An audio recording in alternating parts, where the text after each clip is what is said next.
Bonjour mes chères sœurs et mes chers frères. Dans cette vidéo, nous allons essayer de résoudre l'examen 2011-2012, examen de chimie organique. Exercice 1, donner les produits formés par les réactions suivantes et indiquer la stéréochimie appropriée de chacun. Voilà, donc vous voyez ici nous avons un alcène, dans un premier temps hydratation en milieu acide, dans un deuxième temps hydratation en milieu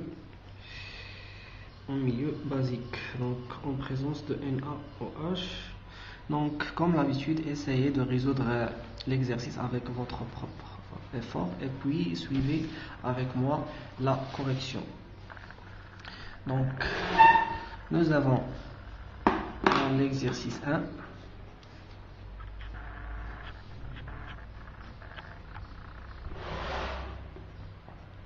donc exercice 1, nous avons un composé A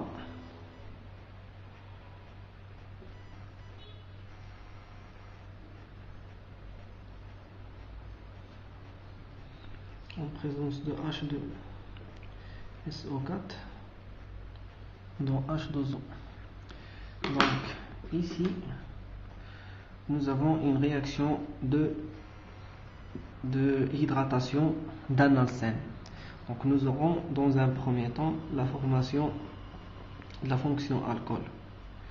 Donc nous allons passer directement par le mécanisme réactionnel, parce que c'est très important de préciser le mécanisme de cette réaction, parce qu'il y aura un réarrangement de Wagner-Milwin.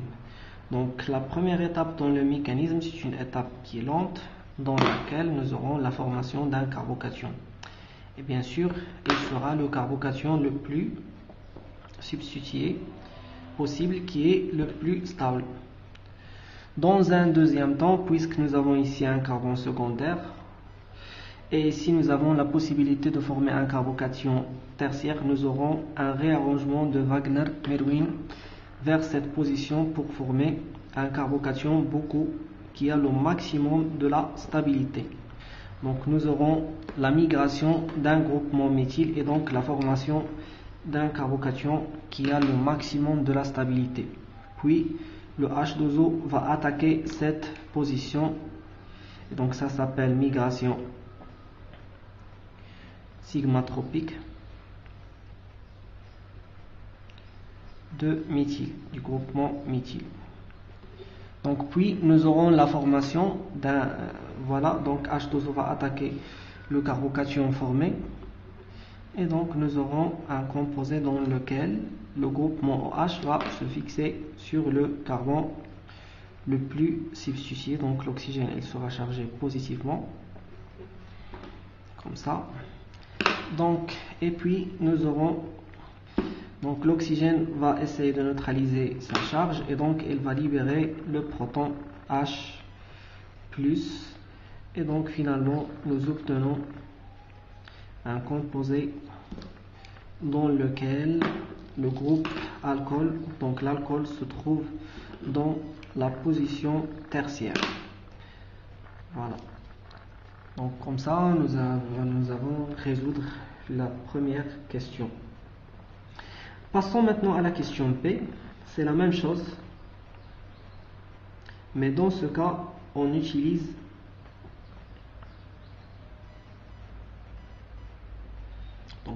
on va utiliser les ions mercuriques. On va utiliser la réaction d'oxymercuration au AC2, puis le tétrahydroforane dans H2O, et donc la deuxième étape NaBH4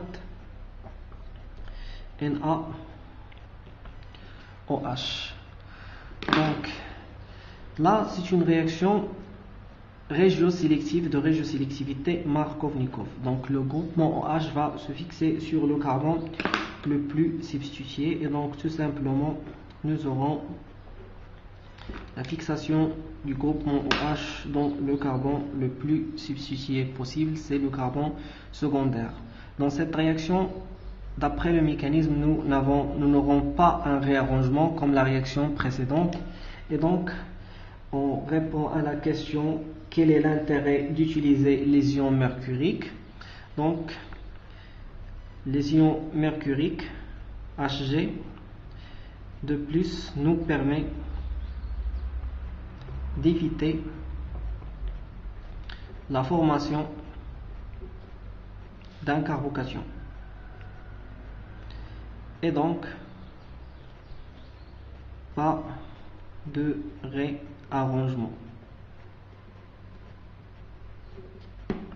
Voilà, c'est ça la réponse. Et passons maintenant à l'exercice 2. Donc, comme d'habitude, essayez de le résoudre avec votre propre effort pour bien bénéficier de la réponse, de la correction. Donc, passons maintenant à l'exercice numéro 2.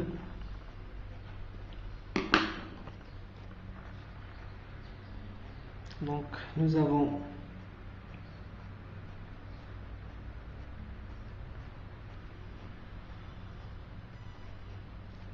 un composé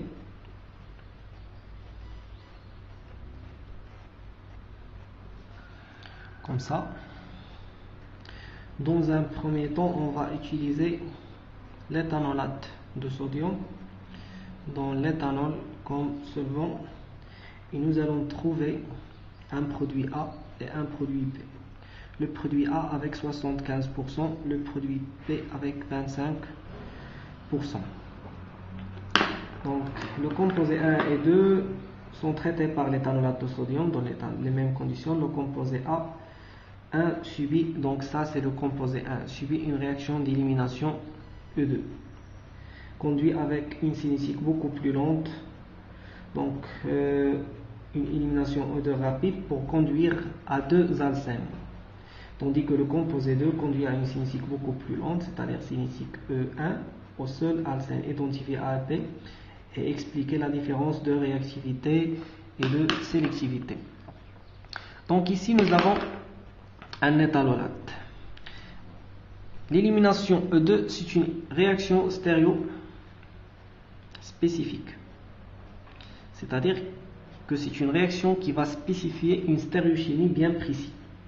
Donc ici nous avons le chlore en arrière, les deux carbones voisins possèdent un hydrogène en avant, un hydrogène en arrière et un hydrogène en avant.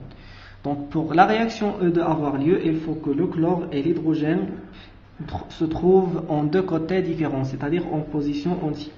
La même chose ici, donc nous avons un hydrogène en avant. Donc nous avons la possibilité d'éliminer deux hydrogènes différents. Donc ici, le éthanolate va éliminer ce hydrogène, la liaison va tomber ici et donc nous aurons l'élimination de Cl. La même chose, donc l'éthanolate va éliminer toujours l'hydrogène en avant parce que la réaction est stéréospécifique.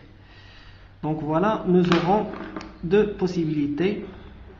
Donc deux alcènes seront possibles. Donc le premier, c'est un alcène dans lequel la double liaison se forme ici. Le deuxième, c'est un alcène dans lequel la double liaison va se former ici, et dans tous les cas, nous aurons l'élimination de Cl, D'accord?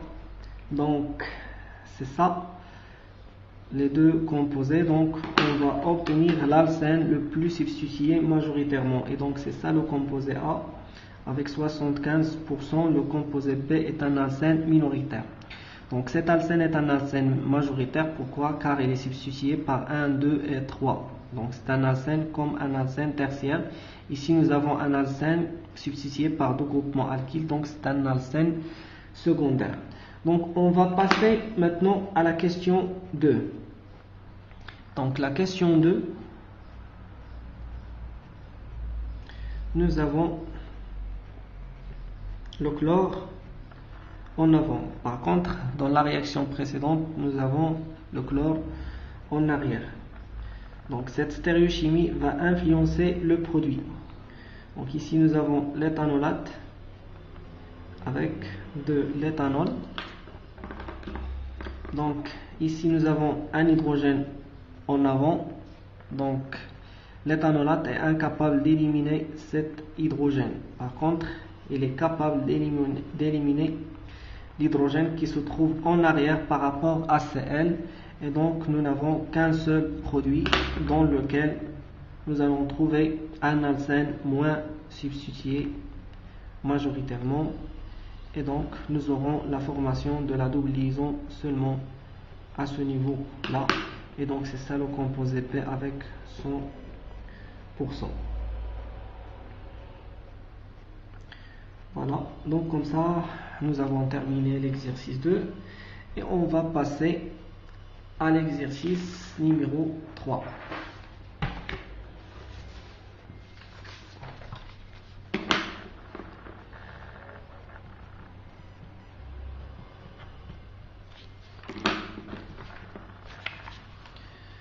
Donc l'exercice 3, cliquez sur pause et bien lisez cet exercice et puis suivez avec moi, bien lisez cet exercice, essayez de le résoudre avec votre propre effort et puis suivez avec moi la correction.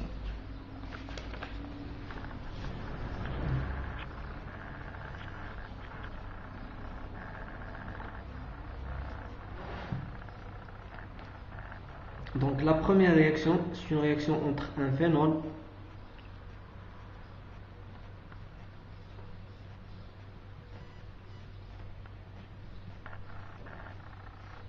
Na+, OH- dans un premier temps. Donc le H- va arracher ce proton et donc nous aurons le déplacement de la liaison vers l'oxygène. Donc l'oxygène sera chargé négativement et le Na+ va se déplacer ici pour appliquer la loi de Coulomb, loi d'attraction entre les charges de signe opposé. Dans un deuxième temps, nous utilisons CH3I. L'iode est plus électronégatif, donc il sera chargé delta-, le carbone est moins électronégatif, delta+. Donc la charge négative va attaquer la charge positive sur le carbone et donc nous aurons une réaction de substitution nucléophile. Donc nous aurons la formation d'un groupement OCH3. Donc, et puis nous utilisons une réaction de substitution nucléophile qui s'appelle la réaction d'acylation, comme nous l'avons déjà vu dans le chapitre des hydrocarbures aromatiques. Donc ici nous avons un groupement OCH3 qui va exercer un effet d'honneur plus M, c'est un effet d'honneur très fort et qui va orienter la substitution dans la position para majoritairement. Et donc nous aurons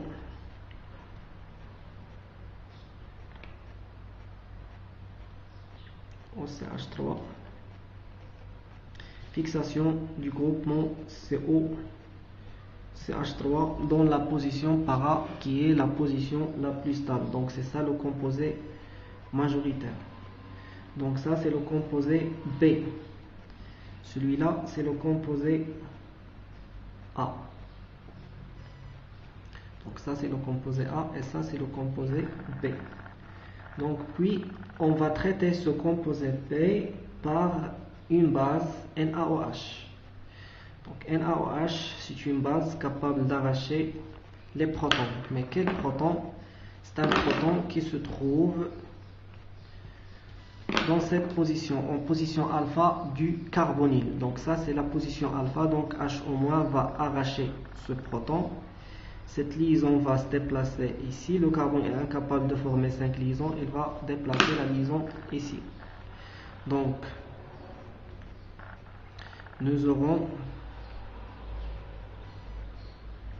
OCH3, donc formation d'une nouvelle liaison ici, CH2, et déplacement de la liaison pi vers l'oxygène et puis fixation de Na+ pour appliquer la loi de Coulomb. Puis la deuxième réaction, c'est l'intervention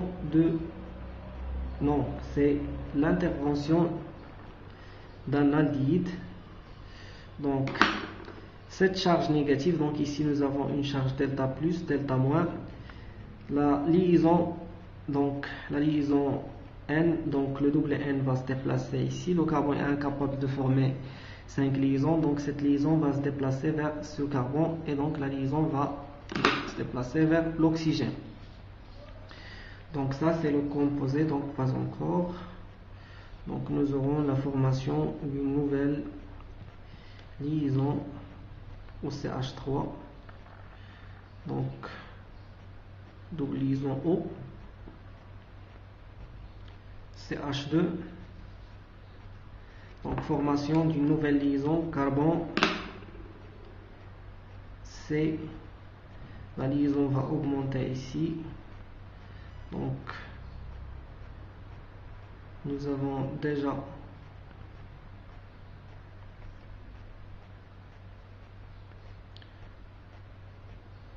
deux hydrogènes. Donc voilà, c'est ça la nouvelle liaison formée. Et puis nous allons passer par l'ajout de H2O qui va neutraliser cette charge. Et donc nous allons trouver un composé dans lequel se trouve une fonction cétone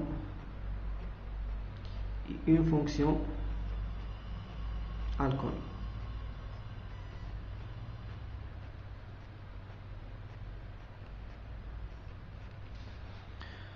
Donc voilà, c'est ça le composé.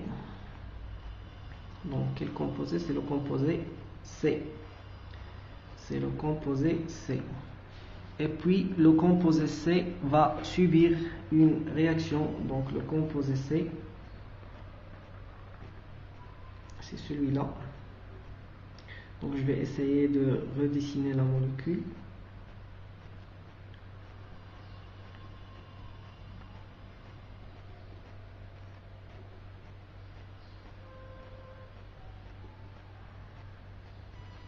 Donc 1, 2,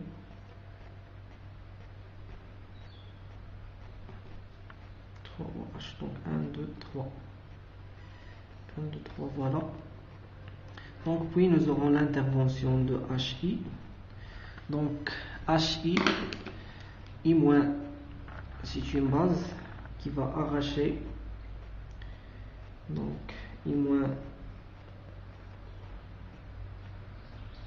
Donc ici nous avons delta plus sur le carbone, delta moins sur l'oxygène.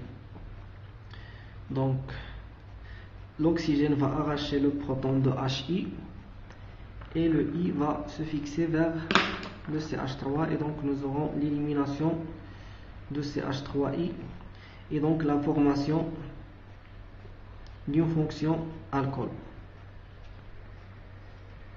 Donc nous aurons la formation d'une fonction alcool.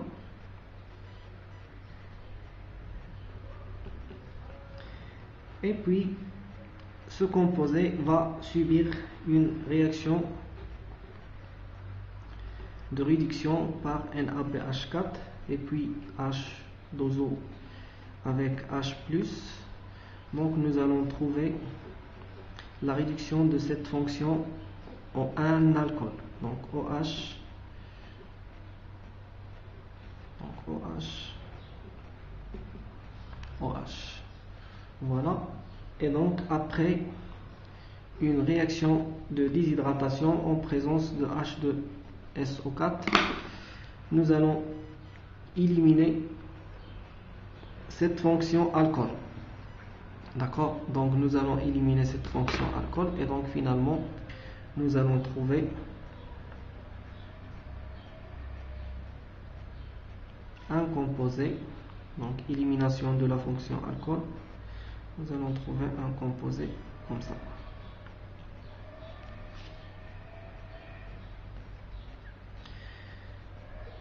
Et donc voilà, c'est ça le composé F qui s'appelle l'alcool comarylique. Donc passons maintenant à la réponse aux différentes questions. J'espère que ça sera clair pour vous. Si vous avez des questions, n'hésitez pas de me contacter dans le groupe du WhatsApp. Donc ici, donner la structure des composés A et B et F, expliquer la régiosélectivité des réactions conduisant de A à B. Donc la régiosélectivité, ici nous avons déjà expliqué cette régiosélectivité, que le groupement CH3O exerce un effet donneur qui va orienter la substitution électrophile dans la position para majoritairement. Donc de A à B et de E à F. Donc de E à F, donc la régiosélectivité ici, nous allons obtenir un alcène tertiaire, un alcène plus substitué. Donc nous allons éliminer l'alcène, l'alcool le plus substitué.